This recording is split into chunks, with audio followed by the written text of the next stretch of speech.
حضرت سیدنا ابو بکر صدیق رضی اللہ تعالیٰ عنہ کے دور میں حضرت خالد بن ولید رضی اللہ تعالیٰ عنہ حضرت ابو بکر صدیق رضی اللہ تعالیٰ عنہ کو خط لکھتے ہیں،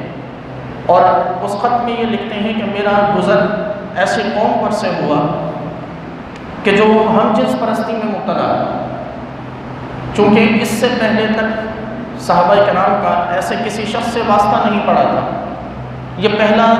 موقع تھا کہ جب ایسی کسی قوم یا ایسے افراد سے حضرات صحابہ کا واسطہ پڑا۔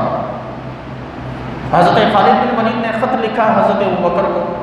سیدنا ابو بکر صدیق رضی اللہ تعالیٰ عنہ نے تمام اصحاب کو بٹھایا مشاورت کے لیے اور ان سے مشورہ دیا کہ ایسے لوگوں کا کیا کیا جائے۔ اس موقع پر حضرت علی رضی اللہ تعالیٰ عنہ نے یہ مشورہ دیا کہ ایسے لوگوں کو زندہ جلا دیا جائے،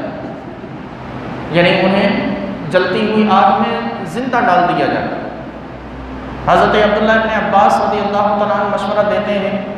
کہ ایسے شخص کو چونکہ اللہ تبارک و تعالیٰ نے قوم لوط کو آسمان کی طرف اٹھا کر واپس زمین پر پھینک کر اس پر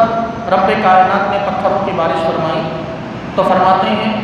کہ ایسے لوگوں کو شہر کی سب سے اونچی عمارت سے نیچے گرایا جائے اور پھر سنسار کیا جائے۔ یہ وہ سزائیں تھیں کہ جو اس وقت مشاورت میں